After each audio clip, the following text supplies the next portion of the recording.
Hello everyone, সবার কি অবস্থা?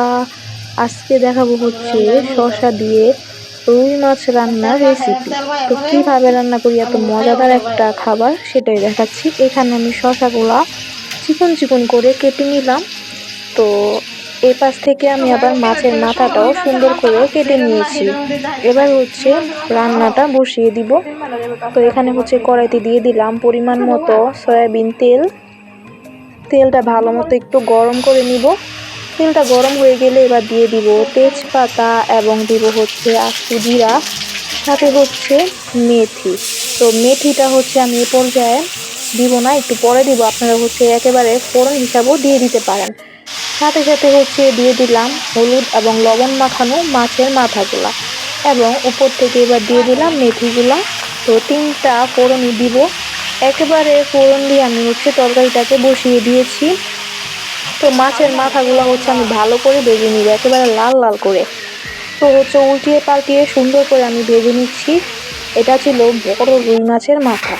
তো মাছের মাথাটা ভালো মতো ভাজা হয়ে গেলে এবার হচ্ছে দিয়ে দিলাম শসা কুচিগুলো। শসা দিয়ে এত হেলদি একটা রেসিপি যেটা খেতে অসাধারণ, সেটা আমাদের দেহের জন্য, আমাদের হেলথের জন্য অনেক উপকারী। যাই হোক, ভালো মতো নেড়েছে। এখানে দিয়ে দিলাম কাঁচামরিচ, এখানে অনেকগুলো কাঁচামরিচ দিয়ে দিয়েছি। সাথে সাথে দিয়ে দিলাম পরিমাণ মতো লবণ এবং হচ্ছে পরিমাণ মতো হলুদের গুঁড়া। বাস এনাফ। আমার মোটামুটি মশলা দেওয়া কমপ্লিট। এখন জাস্ট নামানোর আগে আমি যা যা দিই সেটা তো দেখতেই পারবেন। এখন হচ্ছে শসাটা সুন্দরভাবে সিদ্ধ হওয়ার জন্য অপেক্ষা করব। ভালো মতো নেড়ে চেড়ে নিচ্ছিলাম। আর এটা আমি কিন্তু ডাকবো না, কারণ ঢেকে দিলে কালারটা চেঞ্জ হয়ে যায় এবং শসাটা একটু টক টক ভাব হওয়ার চান্সেস থাকে। তো এভাবে হচ্ছে চুলার আঁচটা মিডিয়ামে রেখে সুন্দর করে আমি নেড়ে চেড়ে নিব। আর শসাটা এই পর্যায়ে কিন্তু সিদ্ধ হয়ে যাবে। তো দেখতেই তো পাচ্ছেন শসা থেকে কতটা জল বের হয়েছে।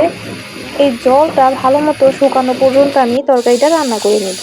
জলটা প্রায় শুকানো হয়ে গিয়েছে। এবার আমি দিয়ে দিলাম জিরা বাটা এবং দিয়ে দিব হচ্ছে ফ্রেশ ধনিয়া পাতা কুচি।